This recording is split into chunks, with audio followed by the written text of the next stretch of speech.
Hello mga kalabs! Kumusta po kayo? Bali kahapon po pala ito, sumama nga po ako sa kanila mama at papa sa Tuguegarao. Pagkarating nga po pala namin dito ay sobrang antok nga po ako. Nakatulog na naman po kasi pala ako nung nagbiyahe kami. Dito po pala kami muna dumiretso sa may Unitap dahil may bibilhin nga po kami dito. At dito nga po pala kami sa taas dumiretso.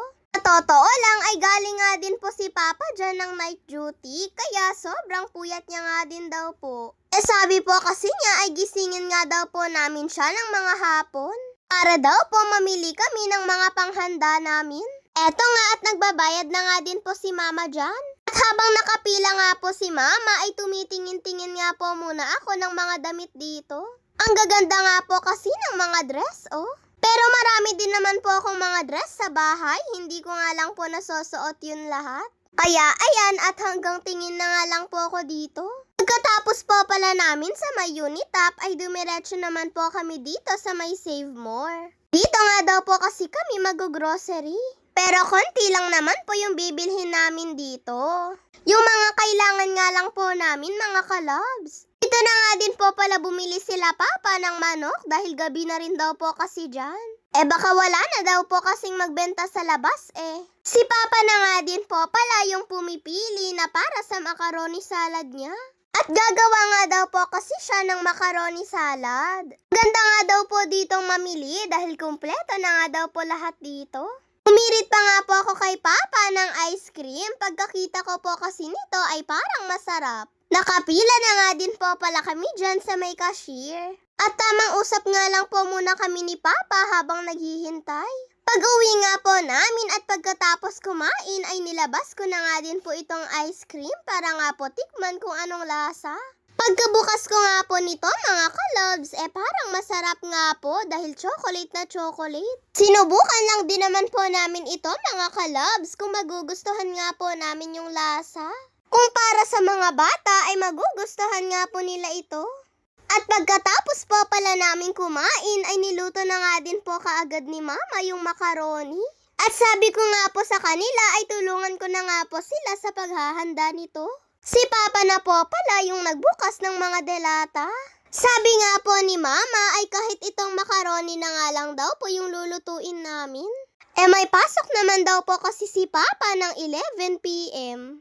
At hindi nga rin po namin siya makakasama sa pagsalubong ng bagong taon. Kaya sabi nga po ni Mama ay tsaka na nga lang daw po namin lutuin yung iba kapag nag-day off nga daw po si Papa. At least kasama nga daw po namin siyang maghapon na kumain. Pero nagluto na nga din po pala dyan si Mama ng bihon at fried chicken. Okay na nga daw po yun sa panghanda namin mga kalabs dahil kami-kami lang din naman daw pong tatlo yung maiiwan dito. Wala din naman po sila nanay, tita, pati nga po yung mga pinsan ko dahil pumunta nga po sila ng Tuwaw. Kung nandito lang daw po sana sila ay pwede nga daw pong lutuin ni Mama yung iba. Ayan mga kalabs, at halos mailagay na nga po namin lahat ng ingredients ng macaroni salad. Pagdating nga po sa mga ganitong macaroni ay magaling nga po si Papa sa pagtatansya nito. Madalas po kasi ay gumagawa nga po si Papa ng macaroni salad. Kaya natatansya na nga daw po niya yung mga ingredients. Pagkalagay po pala namin lahat ng ingredients, eto nga at hinahalo-halo ko na nga po. At dahil hindi ko nga po maihalo ng mabuti, ay binigay ko na nga lang po kay Papa dahil siya na nga lang daw po yung maghahalo. At nung okay na nga din po ito, ay naglagay nga lang po si Papa sa baso at pinatikim niya nga po sa amin kung ano daw pong lasa nito. Kaya sabi nga po namin ni Kuya ay sakto nga lang po yung lasa, hindi nga po siya matamis at hindi nga din po siya matabang. Yung bote po pala ng kaong at nata de coco ay nilagyan nga din po yun ni Papa ng macaroni salad. Ganyan nga po lagi yung ginagawa ni Papa kapag gumagawa nga po siya ng ganito. Ayan, at isinali na rin po pala namin ito sa malaking Tupperware. Tapos ilalagay nga lang po namin yan sa ref. Para nga po malamig-lamig na rin po kapag kakainin na namin. Tignan nyo naman at kasyang-kasya nga lang po pala dito sa pinaglagyan namin. Bago pa man din po mag-11 ng gabi mga kalabs, ayan nga ay nagbihis na nga din po si Papa dahil papasok na nga din daw po siya. Para nga po tuloy nalungkot kami dahil hindi nga po namin siya nakasama. Pero ganun po talaga, hindi naman po kasi siya pwedeng mag-absent sa trabaho eh. Hindi na po bale, ang importante naman ay lagi nga po namin siyang nakakasama. Ang hiling nga lang po namin kay Lord para kay Papa ay lagi nga po siyang safety pagpasok at pag-uwi niya nga po galing ng trabaho. At palaging healthy ang katawan niya at tayo rin po. Bago po pala umalis si Papa ay tinry niya nga lang po itong luces na binili namin. Ipapakita niya daw po kasi kay Mama kung paano nga daw po ang pagsindi dito. Kaso nga lang po mga kalabs ay parang peke naman po yung nabili namin dahil hindi nga po siya nagsindi.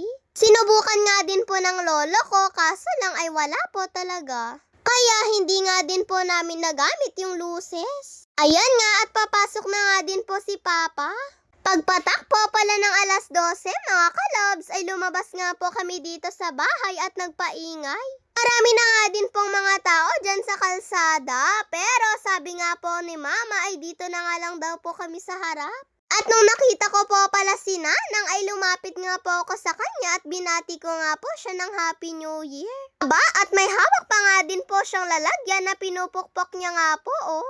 Ang ganda nga po ng kalangitan sa mga fireworks mga kalabs. At ang ganda-ganda nga din pong tignan. Eto nga at nagsipasok na nga din po yung mga ibang bata na galing sa kalsada na nag-ingay. Puro turotot nga lang po halos yung ingay namin dito.